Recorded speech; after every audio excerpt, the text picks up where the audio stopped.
And we've been listening there to French President Emmanuel Macron addressing the Conference of Ambassadors here in Paris at the Élysée Palace, a very wide-ranging speech that has been going on for almost an hour now. I have with me International Affairs editor Armin Georgian. He is outside the Élysée Palace. Also on set with me here, French politics editor Mark Perlman.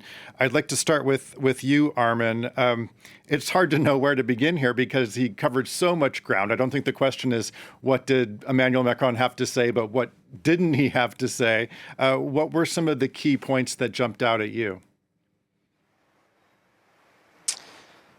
Well, my overall impression was he was trying to give a confidence boost to diplomats, essentially to say to them, you can be proud of your work over the last 5 years.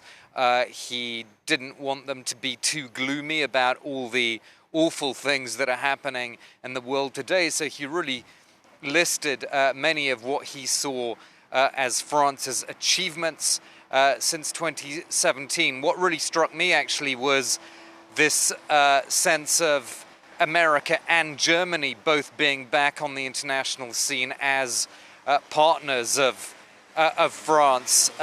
What I mean by that is, of course, the US under the previous administration pulling out of the Paris Agreement and various multilateral fora, but now the US being a full partner of France and Germany as well. It was interesting to me that Macron went back to his Sorbonne speech in 2017 when he argued very robustly for more Europe, for a stronger Europe, for Europe doing more things together. And the gist of what he was saying was that now, with Olaf Scholz as Chancellor, Macron seems to feel that he has a very close partner for achieving some of those things that he wanted to do with Germany in the EU back in 2017, but he couldn't do them back then. But now that he intends to do those things, I'm not sure if there was any particular sort of one overriding point that he wanted to make to the ambassadors in terms of what they should really be doing next year. I think there were just, as you said, so many different areas. And essentially, I think Macron wants, from what I got from the speech, that he wants his diplomats to be very active and combative on all fronts. He actually used the words a diplomacy of combat.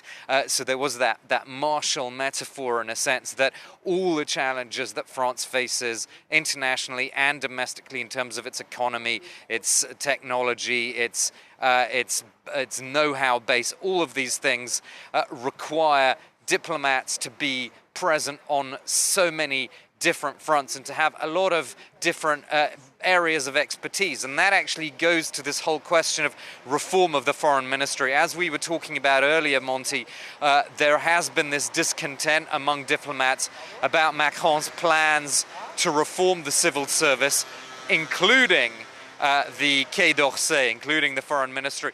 That has caused a lot of ructions, including a strike earlier this summer, which is an extremely rare occurrence in the diplomatic corps.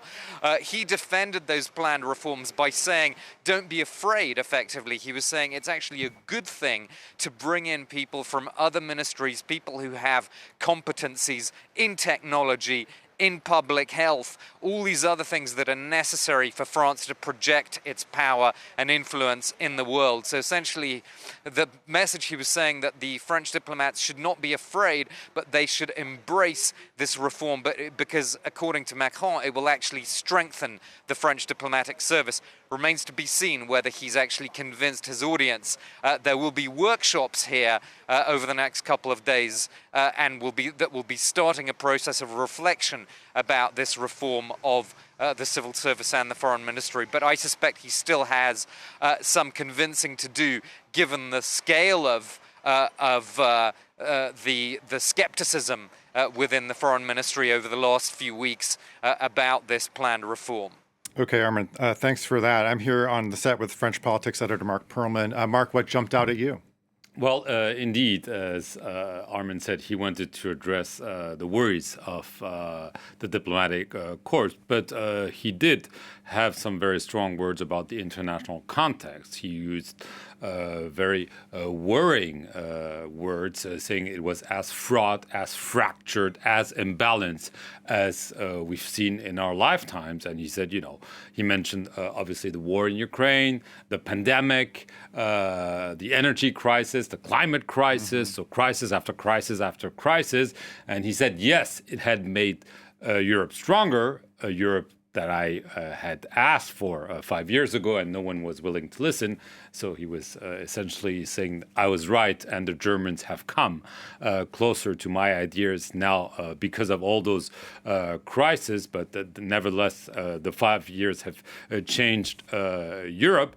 He accused Russia, obviously, of violating all UN rules, the principles of territorial integrity, and so on. But he did say that as a diplomat, you need to talk to everyone, and especially those you disagree with. And this is, again, his response to the criticism that we've heard from some allies in Europe, obviously from the Ukrainian president himself, that Emmanuel Macron wants to maintain an open channel with Vladimir Putin, and that this is a mistake. Emmanuel Macron maintains that this is what is needed in order to end this crisis in the foreseeable future.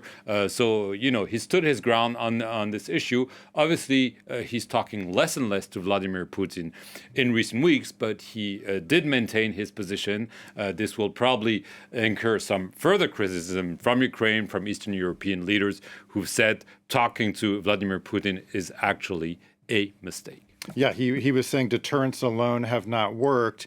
One of the headlines that's coming out on the agencies is that Macron is hopeful that the Iran nuclear deal can be revived in the coming days. Right. Was that something we were expecting to hear? Well, this is also what we're hearing from Washington, from sources close to the negotiations, but just a warning, we've heard that song before. I mean, a couple of months ago, we were told that, we're on the cusp of a deal with Iran, but it seems again that there is some momentum, that there could be a deal. Negotiations have really been revived in recent weeks.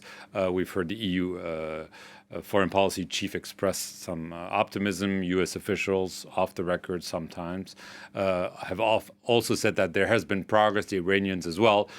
So Emmanuel Macron cautiously said that there was hope on the horizon, but that this could be something that could at least be some piece of good news in a rather gloomy global context, and also help the energy crisis, because Iran, if there is an agreement on the nuclear deal, there could also be maybe some oil coming from Iran on the market, and anything that can be of use these days is welcome.